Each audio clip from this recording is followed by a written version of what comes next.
بسم اللہ الرحمن الرحیم۔ سن 1966 میں جب بھٹو ایوب خان کی کابینہ سے مستعفی ہو کر ٹرین سے واپس لاڑکانہ جاتے ہوئے لاہور آئے تو ان کا استقبال کرنے والوں میں احمد رضا قصوری نمایاں تھے۔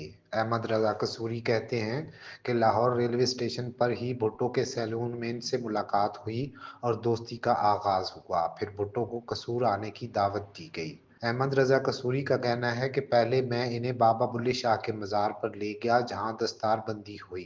حویلی کی جانب واپسی کے دوران میں نے بھٹو سے پوچھا کہ کیا وہ ان بزرگ کے بارے میں جانتے ہیں جن کے مزار پر میں انہیں لے کر گیا تھا۔ بھٹو نے جواب دیا، بہت کم۔ میں نے کہا کہ یہ پنجاب کے بہت بڑے انقلابی تھے، 300 سال قبل انہوں نے سٹیٹس کو توڑا، ان کا کلام بہت پاورفل ہے۔ انہوں نے ایک نعرہ بلند کیا تھا کہ منگ او بندیا اللہ کولوں جلی گلی کلی۔ بھٹو نے پوچھا اس کا مطلب کیا ہے؟ میں نے کہا جلی ہے کپڑا، گلی روٹی ہے اور کلی مکان۔ بھٹو نے کہا کہ کیوں نہ ہم اسے اپنے منشور کا حصہ بنا لیں، تو یہ نعرہ قصور سے لیا گیا، حضرت بابا بلے شاہ سے روٹی کپڑا اور مکان۔ پھر پیپلز پارٹی کے باقاعدہ قیام سے 3 دن پہلے قصور میں ہی ان کی رہائش گاہ پر بھٹو نے اعلان کیا کہ وہ ایسا کرنے جا رہے ہیں۔ دسمبر 1970 میں احمد رضا قصوری پاکستان پیپلز پارٹی کے ٹکٹ پر قصور سے قومی اسمبلی کے رکن منتخب ہوئے۔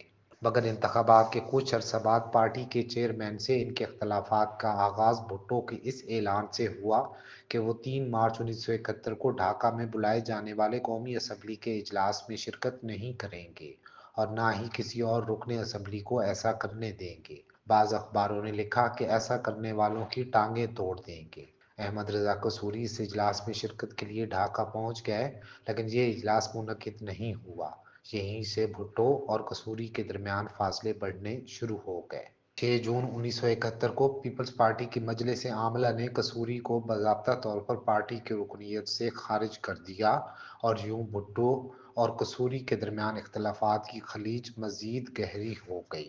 1972 میں جب قومی اسمبلی کے اجلاس شروع ہوئے تو احمد رضا قصوری نے پی پی پی کے حوالے سے جیتی نشست چھوڑے بغیر تحریک استقلال میں شمولیت کا اعلان کر دیا۔